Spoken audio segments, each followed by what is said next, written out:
Hello everyone and welcome to EduTap. You are watching this special session where we are going to discuss some important MCQs related to the subject of freedom movement and Indian Union, which is an important topic, part of the syllabus of the ESIC Deputy Director exam. And in this series, as you know, that we have already covered more than 21 lectures, and in all those sessions we have covered 10 or 15 MCQs, which can probably be seen in the upcoming examinations of ESIC Deputy Director. So now, without any further delay, let us start the session today. The first question that we are going to discuss in this series of 10 questions is in front of you. The question says, in which session of the Congress was the resolution passed stating that there should be equality before law irrespective of caste, creed or sex? So we know that Congress held its annual sessions before independence, and it continues to do so after independence as well. And in many Congress sessions, certain important landmark decisions, resolutions were passed or were taken. So this decision that a law should be equal for everyone irrespective of caste, creed or sex, this particular resolution was passed in which of the following Congress sessions? Options are Calcutta session of 1906, option B Lucknow session of 1916, option C says Lahore session of 1929, or option D Karachi session of 1931.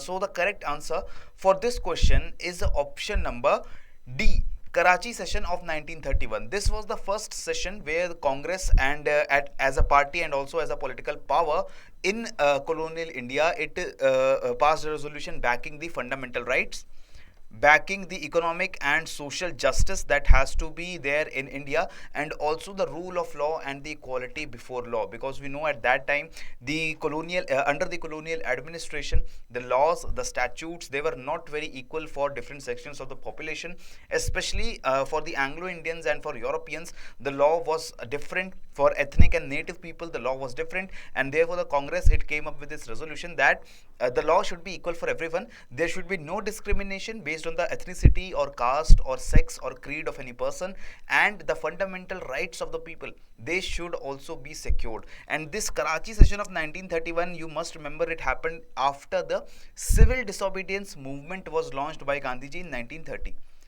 Right, he went on the Dandi March to break the salt law, and this says that there were various discriminatory laws, various exploitative laws at that time in colonial India, and Congress was against it. Right.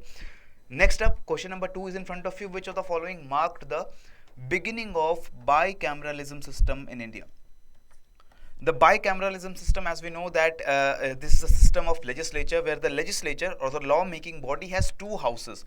Bi means two, cameralism means the chambers or the two houses. Like in parliament we have Lok Sabha and Rajya Sabha. Similarly, in the Indian Legislative Assembly, that it was divided into two different houses. One was the lower house and one was the upper house. And this provision of two houses in the legislature was introduced in which of the following reforms? Option A, Government of India Act of 1858, Government of India Act of 1935, option B. Option C, Morley-Minto reforms, which is basically the Government of India Act of 1909, and Montagu-Chelmsford reforms, 1919 Government of India Act. So the bicameralism provision, when was it introduced? It was introduced in Montagu-Chelmsford reforms of 1919. Various important reforms were undertaken during the 1919 reforms. For example, the system of diarchy was introduced. Right, the distribution of powers were different for the executive and for the legislature at the provincial level. Right, so the executive powers at the provincial level, they were distributed into different sections. For some were reserved for the governor, some were reserved for the ministers who were elected by the people. So this was the diarchy. Next, the act introduced the system of bicameralism. Bicameralism, there was an upper house and there was a lower house. The lower house had members who were elected by the people, and the upper house were the members who were elected by the different authorities or different trade bodies in the province. Next, the act extended the principle of communal representation by providing separate electorates for Sikhs, Indian Christians, Anglo-Indians and Europeans. So this communal representation, it was initially for the first time brought in 1909, when Muslims, they were given certain separate electorates. The Muslims, they were to be elected by the Muslim sections of the population only. And then in 1919, 10 years after that, this provision for communal representation, it was extended for other communities also. Sikhs were brought into this, Indian Christians were brought into this, as well as the Anglo-Indians and Europeans, right? Next up is question number 3. Which of the following was not demanded? Be very careful. Which of the following was not demanded as part of the Delhi proposals to be incorporated under Nehru report? Right. So 4 different proposals are given to us. Which of the following was not a part of Delhi proposals? I hope the background is clear to you that Nehru report, it was written by Motilal Nehru, and this report contained a framework which could have been, or which could be, the framework for the Indian political system after the British left, because Britishers, they posed a challenge to the Indian government that you cannot come up with a political system which is acceptable to all the different sections of the population, because there were stark differences between the Muslim community, the majority Hindu community, as well as other minority communities like Sikhs, etc., who demanded different kinds of reservations, different kinds of facilities in the political system. But obviously it was very difficult to come on a conclusion. It was very difficult to come at a compromise, and the Britishers, they challenged the Indians that you cannot come up with a political system which is acceptable to all. Accepting this challenge, Motilal Nehru, he came up with this Nehru report. In Nehru report, he came up with this system of political setup, and he thought that this would be acceptable to all sections of society. But again, obviously, it was not acceptable to everyone, and Delhi proposals were then made. Delhi proposals were basically demands made by the Muslim League that these proposals should be included into the Nehru report. So what were the Delhi proposals, and which of the following was not a part of the Delhi proposals? That you have to answer. Option number A: 1/3 reservations for Muslims should be there in the Central Legislative Assembly. In the Central Parliament, the Union Parliament, Muslims should be given 1/3 representation, 1/3 reservation. Option number B: reservations for Muslims should be there in Punjab and Bengal. Punjab, Bengal, these were the basically 2 areas where the Muslims, they were in majority. Okay, so reservations for Muslim was to be there in these 2 provinces. Option number C: formation of Sindh as a province. Sindh was not a separate province; it was a part of the Bombay province at that time, and it was demanded that because Sindh is a Muslim majority area, it should be bifurcated into a separate province, which will give Muslims much more political power. Option number D: strong unitary structure has to be there. The political power has to be concentrated into the union government, into the central government, and the provinces would not be that powerful as compared to the union government. So which of the following was not part of the Delhi proposals? So be very careful about this. Delhi proposals were basically made by the Muslim League. And Muslim League was always scared, was always apprehensive that when Britishers leave India, the entire Indian political system would be captured by the majority community, that was the Hindu community, and the interests of the Muslim community would not be taken care of. Okay, so therefore they came up with this Delhi proposals, and all these proposals, they demanded much more facilities and powers and security for the Muslim political power.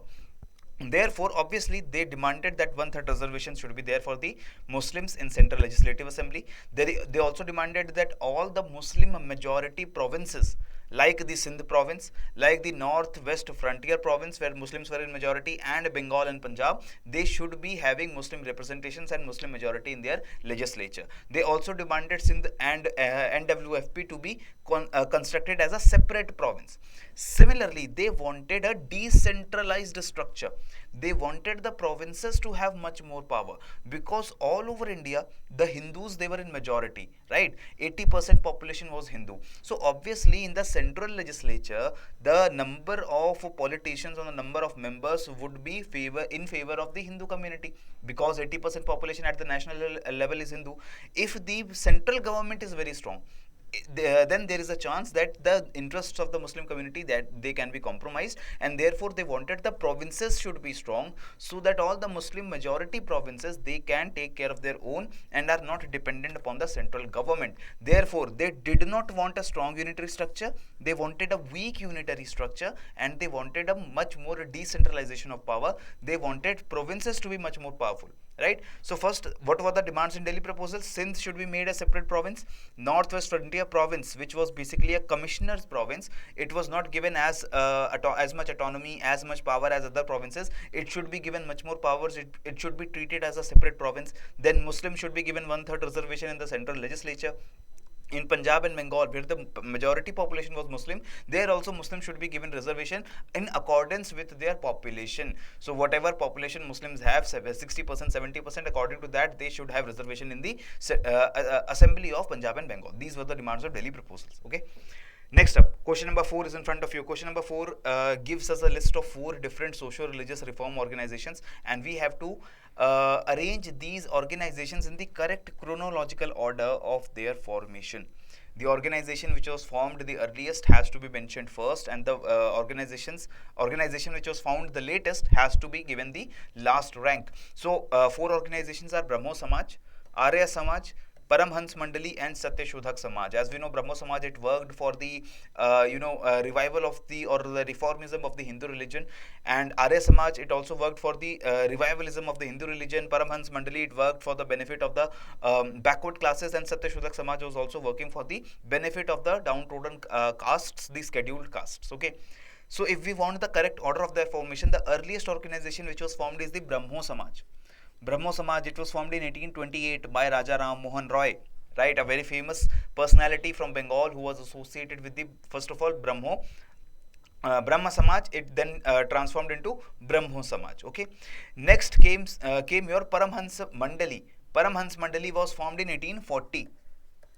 Then Satyashodhak Samaj in 1873 and Arya Samaj in 1875. So the youngest organizations out of these 4 is the Arya Samaj. The correct answer has to be option number D, 1, 3, 4, 2.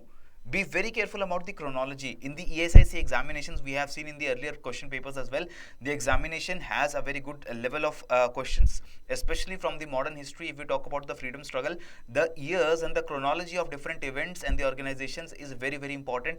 Be very careful about that. You must keep on revising the years of formation, the years of Congress sessions, the years of different acts which were brought by the British government, as well as the different laws or policies which were introduced by the British government. This chronology, this timeline is very important for the examination, right? Next up, let us talk about the question number 5. We are halfway through the list of 10 questions we are going to discuss today. Question number 5 is about the Mopla rebellion. Which one of the following regions is associated with the Mopla rebellion during the Indian freedom struggle? Options are Coromandel district of Tamil Nadu, option B, Malabar region of Kerala, option C, Northwest Frontier province, and option D, Vidarbha in Maharashtra. So Mopla rebellion, we have read about this in the course as well, and it is also frequently seen in news also because of certain different reasons. This Mopla rebellion happened in the Malabar region of Kerala, South India, western coast, Kerala, the region, it was having a feudal kind of society. The peasants, mostly the rural poor, they were from the Muslim community, and the elites, the landlords, the feudal lords, they were from the Hindu community. And this Mopla rebellion started as a rebellion against the Britishers. It started as a rebellion in 1920-21 against the taxation policies, against the revenue policies adopted by the Britishers, but eventually it got a communal color, it acquired a communal color, and the entire rebellion, it got focused against the elite Hindu community, and it turned into a communal clash also. Okay, so that's why the Mopla rebellion is a very important lesson in the Indian history that we have to be aware of. Next up is question number 6. Question number 6 is about the Santhal revolt or the Santhal Hool which happened. Where did the Santhals revolted during the 19th century? So we know that Santhals, they erupted into rebellion against obviously the British policies and also the outsiders who were coming into the region where the Santhals have been traditionally living, and also were trying to disrupt their lifestyles, they're trying to disrupt their culture. So where did this revolt take place? Option A, Rajmahal Hills of Jharkhand, option B, Satpuras in Madhya Pradesh, option C, Garo Hills of Meghalaya, and option D, Rayalaseema region of Andhra Pradesh. This question is obviously from the history perspective, but also if you have a bit of knowledge about the Indian society and geography, you can easily answer the question. The correct answer is option A, Rajmahal Hills of Jharkhand. In the Jharkhand region, the Santhal Pargana, it was formed. This entire Rajmahal Hills region is a tribal dominated area, and the Santhals are one of the most dominant tribal groups in this area, one of the largest tribal groups in the area in terms of the members of the population.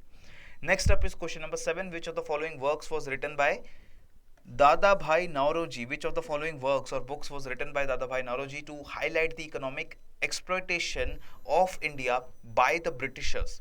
We know that Dadabhai Naoroji was one of the first Indian leaders, one of the first Indian freedom fighters, we can say, who highlighted the economic drain the drain of wealth from our country India to the British coffers. So basically Dadabhai Naoroji, along with various other economists or leaders of that time, they drew attention of the world and of Indians towards the money which was being taken out of India and was going into the British hands.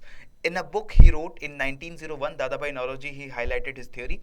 What was the name of the book? Option A, Economic History of India. Option B, Poverty and Un-British Rule of India. Option C, Colonial Economy. Or option D, none of the above. The correct answer for this question is option B, Poverty and Un-British Rule in India. This book was written in 1901 by Dadabhai Naoroji. He was a very respected personality not only in India but also in United Kingdom. He was also a member of Parliament of the British, Parliament. He was a member of that. So obviously his views were respected. He was a very learned person and he came up with this book where he highlighted how the wealth was being taken out from India through different methods, through different policies, and was enriching the British nationals at the cost of Indian poverty. Okay. Next up. Question number 8 is now in front of you. Now this question is again important question. Various commissions and committees were formed during the British times to work upon or to suggest reforms on different sectors of Indian life. We have been given 4 commissions, 4 committees on one side, list 1, and on other side the subjects on which these committees were formed is listed. We have to match the commission with the sector for which they were formed. Commissions are option A, Lee Commission, option B, Sadler Commission, option C, Fraser Commission, and option D, Lyell Commission. And subjects which are given to us as options are agriculture, education, civil services, and famine. Now there was a list of hundreds of commissions which were formed, and out of these hundreds of commissions, I would say around 30 commissions, 20 to 30 commissions, they are important, which can be asked in the examinations, and out of these 30 commissions, we have taken 4 such commissions.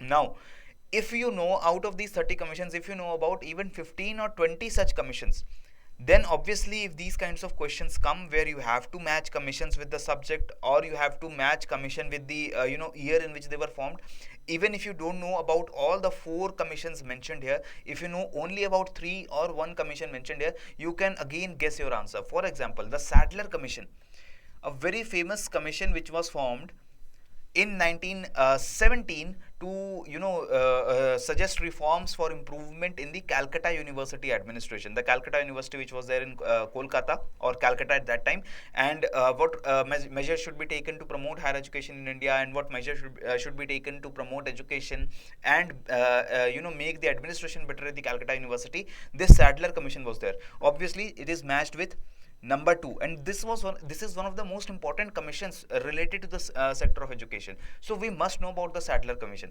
B has to be matched with 2, and then we can eliminate our option number C. Okay. Next is Lyell Commission. Lyell Commission was formed in 1886, if I'm not wrong, for the to suggest reforms in order to avoid future famines in India, because famine was a great problem. In our country, the population obviously was high, and Britishers, they were not at all interested in ensuring the food security of Indian masses. They were already impoverishing the agriculture, destroying the agricultural system, destroying the economy of India, and as a result, the famines, they were a frequent occasions, and we did not want the Britishers. They tried to make certain commissions, make certain committees in order to suggest reforms for these famines to not occur in the future, and one of such commissions was the Lyell Commission. Lyell Commission, D has to be matched with 4, and if D is matched with 4, we already have our correct answer, that is option number A, A3, B2, C1, D4. Okay, so first of all, let us talk about all these 4 commissions. The Lee Commission, it was appointed in 1923. For what purpose? To suggest the ethnic composition of superior Indian public services of the government of India, because until 1923 the superior public services, be it the Indian civil services or the Indian police services, the higher officers, the superior officers, they were mostly of European origin. Native Indian officers, they were not included into the Indian public services. Then in Lee Commission, it was set up in 1923, and it recommended that more and more native Indians should be incorporated into the Indian public service. Next step is your Sadler Commission in 1917 to inquire into the conditions and prospects of the University of Calcutta, to suggest upon the reforms in the Indian higher education system. Then second Famine Commission, also known as the Lyell Commission. The James Lyell, he was the chairman of this particular commission, formed in 1897. Sorry, 97 it was formed in order to suggest reforms for the preventing the future famines in our country. Next up is Fraser Commission of 1902, set up by Lord Curzon to suggest reforms in agricultural sector. Again, it was also related to improve the agricultural setup in our country and to ensure or to increase the food security of Indian masses. Next is your question number 9, friends, and this question is again having two lists. List 1, organizations, certain organizations, and these are political organizations as well as religious reform organizations. Next is the associated person or associated leader with this organization. First of all, option number A, East India Association. East India Association was formed in United Kingdom and was one of the earliest political organizations by Indians. Option B, India League, then Pune Sarvajanik Sabha, then Madras Mahajan Sabha, and on the other side the number of leaders, the names of the leaders are M.G. Ranade, Shishir Kumar Ghosh, Dadabhai Nauroji, and G. Subramanya Iyer. East India Association was set up in UK and its leader, one of the most prominent leaders, was Dadabhai Nauroji. So 3 has to be matched with A, right? And there is only one option which says A is matched with 3, and that is option number C. Okay, so East India Association is matched with Dadabhai Nauroji, India League is matched with Shishir Kumar Ghosh, Pune Sarvajanik Sabha by M.G. Ranade, and Madras Mahajan Sabha by G. Subramanya Iyer, right? So these are the different organizations, and most of these organizations, they are pre-Congress organizations. Before 1885 when Congress was formed, before that these organizations were formed and working, and when Congress came, obviously many of these organizations, they got assimilated into the Congress fold. Next up is the last question of the day, and this question is a very easy question for all of you guys because I wanted to end on a very kind of a positive note. The question says, in whose viceroyalty the Gandhi conducted the Dandi March and launched the civil disobedience movement? Gandhi ji conducted Dandi March in 1930 and launched the civil disobedience movement with that Dandi March only. Who was the viceroy of India at that time? Option A, Lord Chelmsford. Option B, Lord Reading. Option C, Lord Irwin. And option D, Lord Birkenhead. Now we know that Montagu-Chelmsford reforms, they happened in 1919, and the civil disobedience movement, it happened in 1930, almost 11 years after that. And obviously there was the tenure of Lord Chelmsford was not 11 years long, and therefore the Lord Chelmsford cannot be the correct answer. The correct answer for this is Lord Irwin. 1926 to 1931 was the tenure of Lord Irwin as the Viceroy of India. You also must have heard about the Gandhi-Irwin Pact, which happened after the civil disobedience movement, where Gandhiji agreed to participate in the second round table conference and also to call off the civil disobedience movement, right? So correct answer here will be option number C, Lord Irwin. So this is the end of this today's session, my friends, and I hope you liked this session. If you did like this session, please tick the like button below this video and also join our YouTube channel, because we come up daily with these kinds of videos, and we come up with these weekly series of videos related to the ESIC examination. We have this whole playlist where all these videos related to the Indian freedom struggle subject is there. You can go to that playlist. More than 250 questions are there. MCQs are there. You can revise all those MCQs, and in all your revision for the modern history part, the freedom struggle part will be complete. Okay, do not forget to join the Telegram channel, where you can download this PDF absolutely free of cost, and you can revise it. You can use it for revision just before the examinations. So this is all from my side. Keep on learning, keep on growing. Jai Hind and Jai Bharat.